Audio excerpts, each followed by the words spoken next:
Hello বন্ধুরা, চলে আসলাম নতুন একটা ভিডিও নিয়ে। আজকে আমরা রান্না করব মুরগির মাংস। আমি প্রথমেই কিছু মাংস কেটে ধুয়ে পরিষ্কার করে নিয়েছি এবং সাথে ছোট ছোট করে আলু কেটে নিয়েছি। আমি দুইজনের জন্য রান্না করব, তাই এখানে দুটো পেঁয়াজ, গোটা একটা রসুন এবং অল্প একটু পরিমাণ মতো আদা নিয়ে নিয়েছি। আপনারা চাইলে বাটা মশলা দিয়েও রান্না করতে পারেন, আমি কুচি করে নিয়েছি। প্রথমেই আমরা একটু বেশি করে তেল দিয়ে নেব।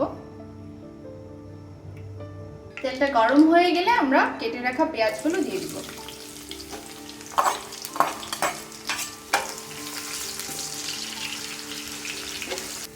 পেঁয়াজগুলো এরকম হালকা একটু ভাজা ভাজা হয়ে গেলে কুচিয়ে রাখা রসুন এবং আদা দিয়ে দিব। তারপরে কিছুক্ষণ নাড়তে থাকবো।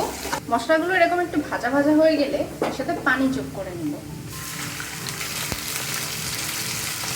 বাটা মশলা দিয়ে রান্না করলে পানিটা যোগ করার প্রয়োজন পড়ে না, কিন্তু আমি যেহেতু গুঁড়া মশলা দিয়ে রান্না করি, পানি যোগ না করলে অনেক সময় মশলাগুলো পড়ে তেতো ভাব চলে আসে।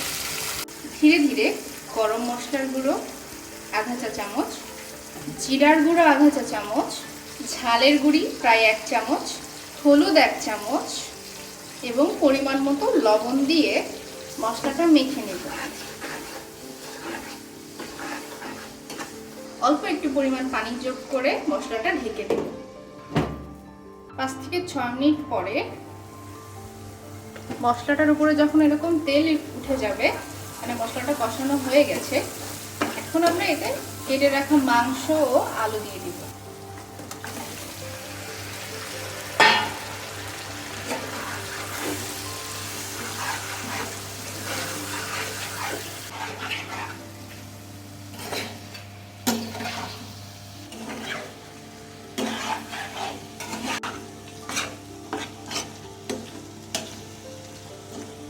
এবারে চুলোর আঁচটা কমিয়ে আমরা আবার 5 থেকে 6 মিনিট ঢেকে দিব মাংসটা কষানোর জন্য।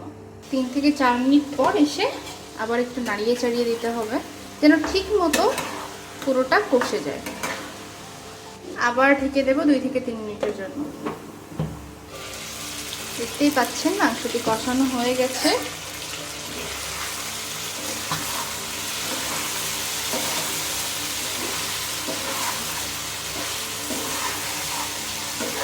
এবার আমি এতে খুবই অল্প পরিমাণে পানি যোগ করে নিব।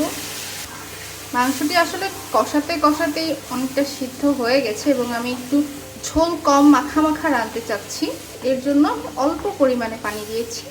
আপনারা চাইলে ঝোল বেশি রাখতে পারেন, সেক্ষেত্রে পানিটা আরেকটু বেশি দেবেন। এরকম সমস্ত ঝোল শুকিয়ে গেলে, একটু মাখা মাখা হলে আমরা মাংসটা নামিয়ে নেব।